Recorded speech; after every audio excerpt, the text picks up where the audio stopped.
आज कथा में कृष्ण जन्म होगा। कृष्ण जन्म में एक स्वरूप के रूप में परमात्मा आएंगे।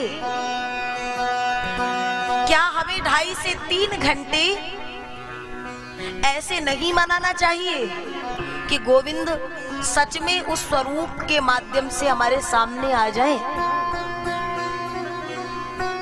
कथा सुनने के बाद, बड़े प्रेमी भक्तों की कथाएं सुनने के बाद भी यदि हमारे आपके नेत्रों में से अश्रुपात ना हो,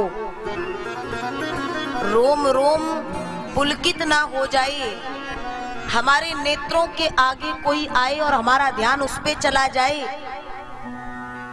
तुरंत समझ लेना कि अभी आप कथा में बैठे नहीं हो।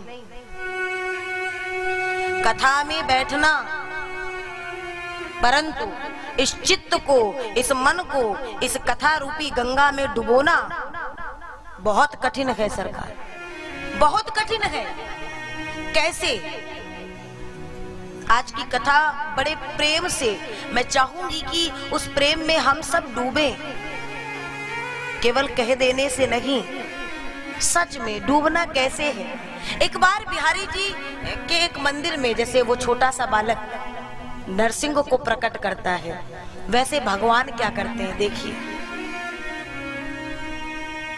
बिहारी जी के मंदिर के एक पुजारी, कथाएं बहुत है, जब मन होता है तब सुनाते हैं।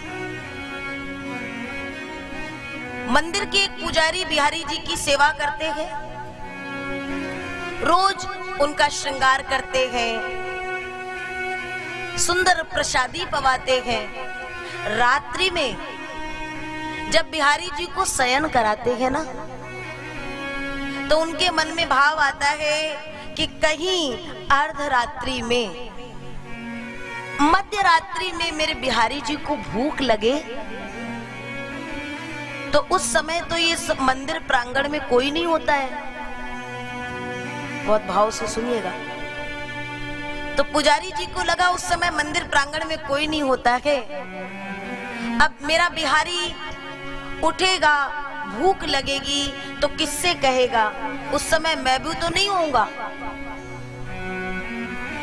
तो हर रात्रि में वो पुजारी जी बिहारी जी के बिस्तर पे 4 लड्डू रख दे।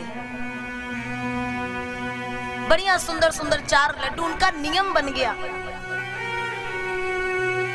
बरसों का नियम है कि 4 लड्डू रखते, और जब प्रातः वो जाते और बिहारी जी के पट को खोलते तो बिस्तर पे वो प्रसाद बिखरा हुआ मिलता। मतलब बिहारी जी ने वो लड्डू पाए हैं, वो प्रसादी पाई है। और जब वर्षों से भोग लगा रहे हैं महाराज,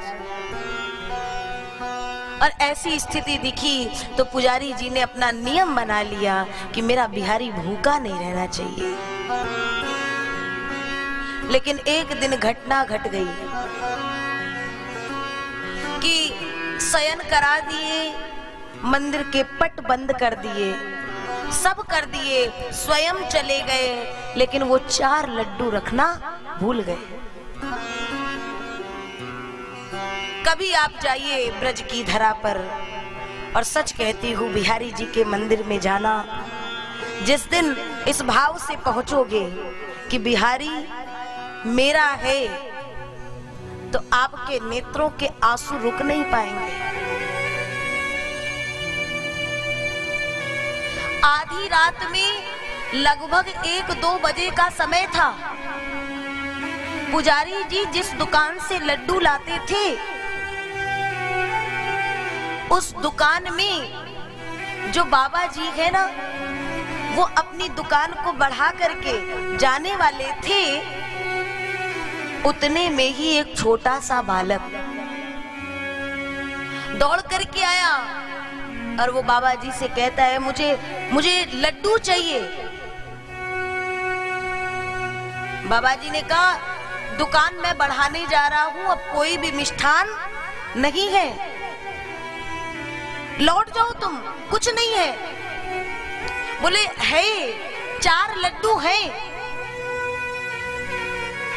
बाबा जी ने कहा कैसी बात कर रहा है लाला, मैं सच कह रहा हूँ, कोई लड्डू नहीं है। दुकान बढ़ाने का आधी रात हो गई है, बहुत देर पहले मैं दुकान बढ़ा देता हूँ, आज बड़ा समय हो गया है। बालक ने कहा बाबा एक बार जाओ तो, तुम्हारी दुकान में भीतर वहां देखो 4 लड्डू रखे हैं।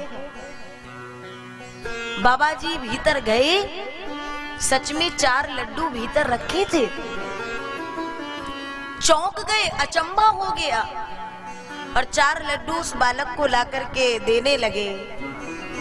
फिर बोले लड्डू तो ले रहा है, पैसा कहाँ है? सुनिएगा, लड्डू तो मैं दे दूंगा तुझे, ये लड्डुओं का पैसा कहाँ है? अब बालक ने कहा पैसे तो मेरे पास नहीं है, पैसे मेरे पास नहीं है, तो बिना पैसे के लड्डू नहीं दूंगा। तो उस बालक ने एक सोने का सुंदर कड़ा पहन रखा था, एक हाथ से वो कड़ा निकाला और बाबा जी को देने लगा। बाबा ने कहा लाला तेरे पास पैसे नहीं है, कोई बात नहीं, तू कल अपने पिता को भेज देना, तू लड्डू ले जा और पिताजी को भेज देना, कल वो पैसे दे जाएंगे। बाबा वो सोने का कड़ा नहीं ले रहे हैं, वो बालक ने उनकी दुकान में कड़े को फेंक दिया और बालक वहां से भाग गया। महाराज प्रातः काल जब पुजारी जी मंदिर के भीतर पहुंचे और समस्त सेवा इत्यादि किए तो देखते क्या है कि बिहारी जी के एक हाथ का कड़ा गायब है। अब तो चारों ओर हल्ला मच गया, चारों ओर सब इधर उधर देखने लगे कि कोई चोर आया क्या, और अगर कोई चोर आया था तो उसने बिहारी जी के एक हाथ का कड़ा ही क्यों चुराया। उतने में ही वो बाबा जी आ गए बिहारी जी का दर्शन करने, और उन्होंने जैसे ये बात सुनी तो उनको रात की बात याद आई। और वो जो लड्डू अपने हाथ से दिए थे वो बाबा जी रो पड़े, दौड़ करके अपनी दुकान पे गए और वो जो बालक ने कड़ा फेंका था ना वो लेकर के आए और पुजारी जी को बोले देखो ना यही कड़ा है क्या बिहारी जी का। मंदिर प्रांगण में जितने भक्त थे प्यारे सब भाव विभोर होकर के रुदन करने लगे।